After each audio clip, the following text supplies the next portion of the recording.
Hello, I'm Timothy. Welcome back to NimBotics RI3D. I'm going to go over some of the electrical tips that we use to make our debugging and wiring process a lot easier. So one thing that we did is we used these perforated sheets on the sides of our robot to allow for really easily mounting components like our Spark Maxes, our Rio, and different components that are needed to wire a robot.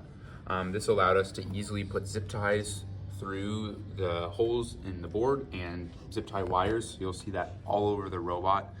That manages a lot of the wire mess and keeps things to the side. Keeping wires to the side and spread out like they are allows for much easier troubleshooting and debugging if you are, say for example, missing a wire, like missing a connection somewhere or another. It's really easy to see where that connection is missing. For example, we had a issue with the slot on our PDH, and due to the wiring being spread out and easy to locate, we were very easily able to address that issue. And you'll see the same thing for CAN. It's separated from the red and black wires, and that's to make the CAN loop much easier to follow. If they were wired in with the red and white wires, it would make it much easier to debug the CAN loop. And then around the robot, you will see different devices used to manage the wires. We used the frame tubes to zip tie to.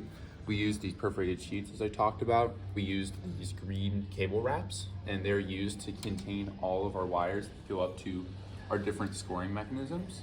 And also in the back of our robot when we're running right across the chassis of our frame. Other than that, we just tried our best to make the wires tidy and to run them in a way that makes it easy for us to be able to see what wires are going where.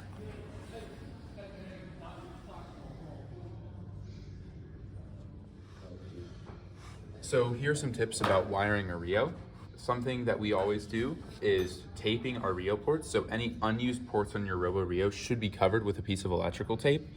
This is to prevent dust and metal shavings from getting inside of any of the ports and possibly damaging them or your Rio.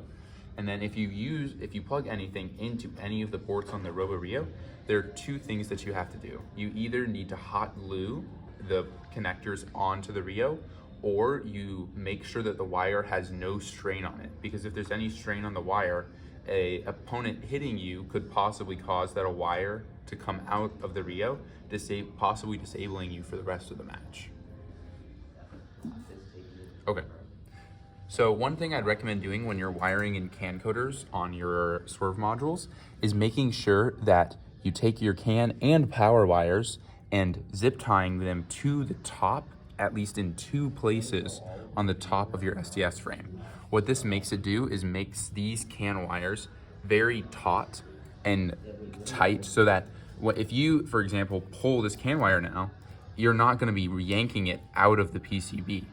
It's not gonna be able to do that because it's restrained. So making sure that your CAN wires and power wires are restrained are very important because you really don't want those to come out in the middle of a competition. When you're moving around wire or a mechanism accidentally tears into something, the last thing you wanna be doing is replacing and resoldering those.